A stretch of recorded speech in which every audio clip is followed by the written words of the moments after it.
السلام علیکم ورحمۃ اللہ وبرکاتہ۔ وعلیکم السلام ورحمۃ اللہ وبرکاتہ۔ کیا حال ہے سب کا؟ الحمدللہ۔ نحمدہ ونصلی علی رسولہ الکریم، اما بعد فاعوذ باللہ من الشیطان الرجیم، بسم اللہ الرحمن الرحیم۔ رب اشرح لی صدری ویسر لی امری واحلل عقدۃ من لسانی یفقہوا قولی۔ اجابت دعا کے خاص اوقات، فصل چہارم۔ کسی مقصد کے لیے جب دعا کے ساتھ حضور قلب اور جمعیت خاطر موجود ہو، اس کا معنی کیا ہے جمعیت خاطر؟ اچھا، خاطر کا مطلب بتائیے کیا ہے؟ جمعیت کا مطلب تو اکٹھا کرنا ہے نا، اور خاطر خیال۔ یس، جمعیت خاطر کا مطلب ہوتا ہے خیالات کو مجتمع کرنا، بکھرے ہوئے خیالات کو اکٹھا کرنا۔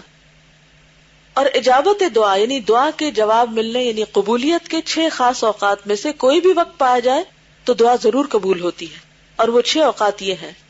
نمبر 1، رات کا آخری تہائی حصہ، تہجد کا وقت۔ نمبر 2، آذان کے وقت۔ نمبر 3، آذان اور اقامت کے درمیان کا وقت۔ نمبر 4، فرض نماز کے بعد۔ نمبر 5، جمعہ کے دن جب امام ممبر پر چڑھے تاکہ نماز جمعہ ختم ہو جائے۔ نمبر 6، جمعہ ہی کے دن نماز عصر کے بعد کی آخری ساعت، یعنی عصر کے بعد سے آخر تک۔ ان اوقات کے ساتھ ساتھ قلبی خضوع و خشوع ضروری ہے، اور بارگاہ رب العالمین میں عجز و انکسار، ذلت و خاکساری، تضرع اور الحاح اور رقت قلب بھی، اور دعا کرنے والے کا رخ قبلے کی طرف ہو، کامل طہارت کے ساتھ ہو، اپنے دونوں ہاتھ بارگاہ الہی میں اٹھائے، اور سب سے پہلے اللہ تعالیٰ کی حمد و ثنا بجا لائے۔ اس کے بعد رسول اللہ صلی اللہ علیہ وسلم پر، جو اللہ تعالیٰ کے خاص بندے ہیں، درود شریف بھیجے، اور اپنی حاجت پیش کرنے سے قبل توبہ اور استغفار کرے۔ پھر پوری ہمت اور توجہ کے ساتھ اللہ تعالیٰ کی طرف متوجہ ہو، اور نہایت الہ و زاری، تملک اور خاکساری کے ساتھ بارگاہ الہی میں اپنا سوال پیش کرے، اور ترغیب و ترہیب، امید و خوف کے ساتھ اس کی جناب میں دعا کرے، اور اللہ تعالیٰ کے اسماء حسنی اور اس کی مقدس صفات۔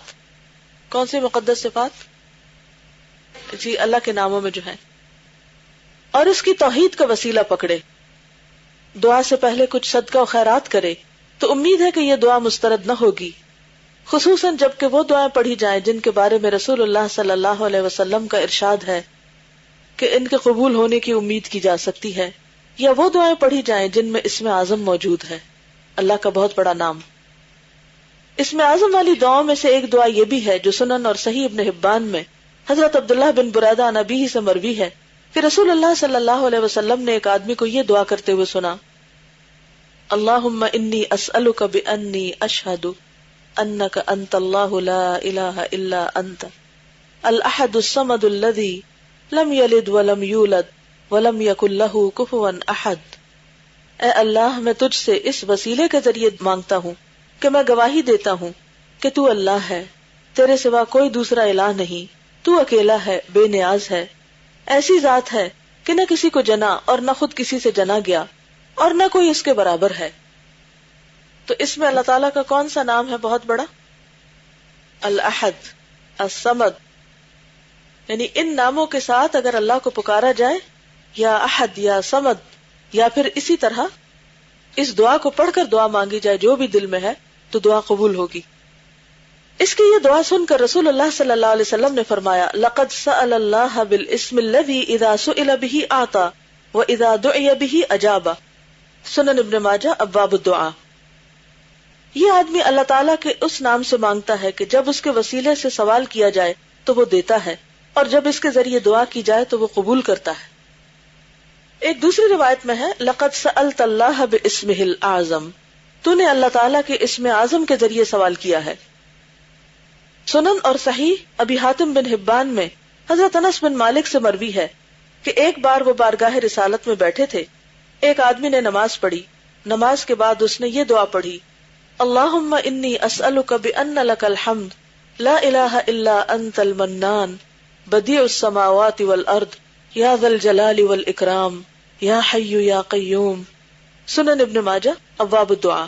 اے اللہ، اس وسیلے سے تجھ سے سوال کرتا ہوں کہ تمام تعریفیں تیرے لیے ہیں، تیرے سوا کوئی عبادت کے لائق نہیں، تو ہی بڑا احسان کرنے والا ہے، تو ہی آسمانوں اور زمین کا پیدا کرنے والا ہے، اے صاحب عزت و بخشش، اے زندہ جاوید، اے سب کو قائم رکھنے والے.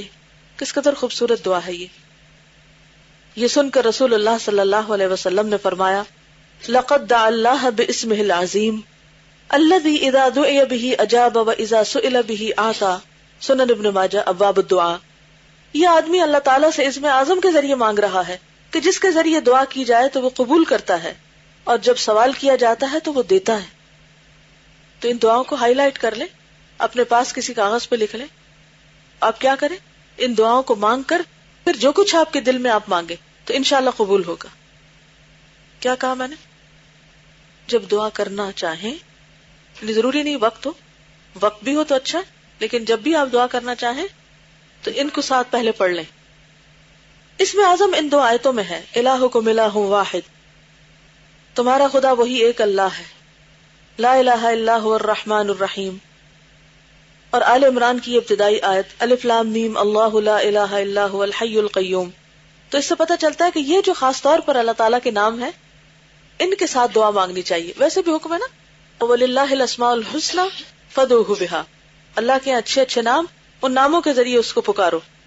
مسند احمد اور صحیح حاکم میں حضرت ابو ہریرہ، حضرت انس بن مالک اور ربیعہ بن عامر سے مروی ہے کہ وہ رسول اللہ صلی اللہ علیہ وسلم سے روایت کرتے ہیں، آپ نے فرمایا الزو بیا ذا الجلال والاکرام، یا ذا الجلال والاکرام کہہ کر الہا کرو، یعنی یہ کہہ کے اللہ سے مانگو، یعنی اس سے اچھی طرح تعلق قائم کرو، اپنے لیے اسے لازم اور ضروری گردان لو اور اسے ہمیشہ قائم رکھو.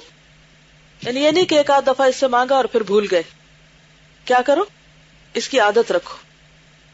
جامع ترمذی میں حضرت ابو ہریرہ رضی اللہ عنہ سے مروی ہے ان النبی صلی اللہ علیہ وسلم کان اذا اہمہ الامر رفع رأسہ الى السماء واذا اجتہد فی الدعاء قال یا حی یا قیوم. ترمذی ابواب الدعوات.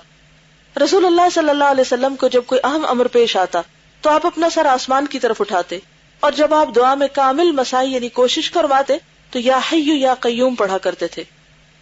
یعنی جب بہت جوش سے دعا مانگتے تو خوب پھر اللہ کے ناموں سے پکارتے. کوئی موقع یاد ہے آپ کو؟ جنگ بدر میں انہی ناموں سے آپ دعا مانگ رہے تھے.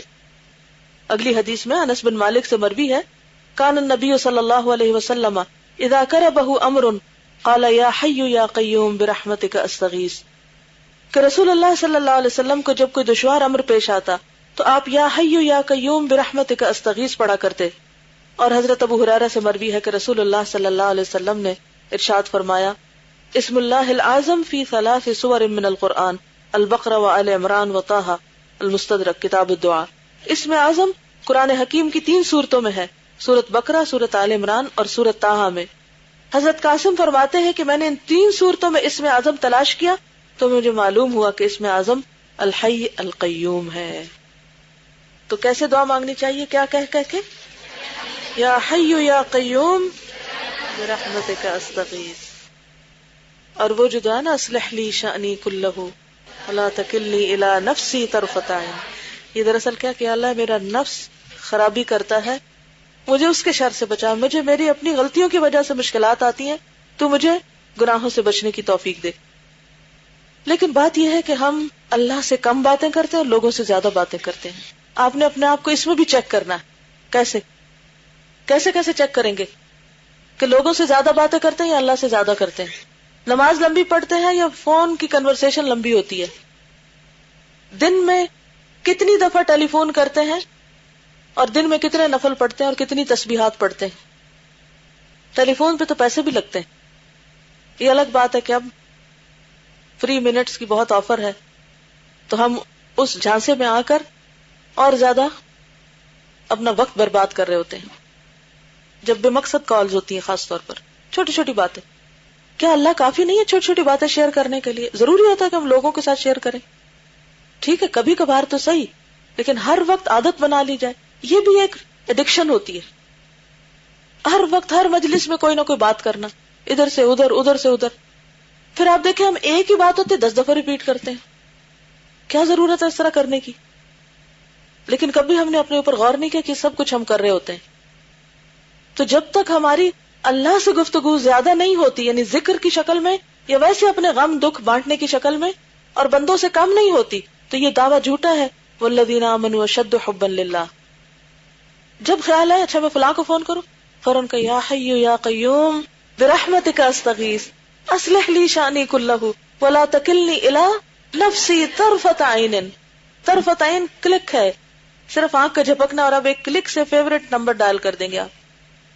کہاں کا جی جو ہی فون پہ ہاتھ جائے فوراً کیا پڑھنے لگ جائے، یا حی یا قیوم برحمتک استغیث اصلح لی شانی کلہ ولا تکلنی الی نفسی طرفت عین. کوئی بندہ آپ کی اصلاح نہیں کر سکتا جب تک کہ آپ خود سنجیدہ نہ ہو اور خود کوشش نہ کریں. جزاکم اللہ خیرا. سبحانک اللہم و بحمدک نشہد ان لا الہ الا انت نستغفرک و نتوب الیک. السلام علیکم و رحمۃ اللہ وبرکاتہ.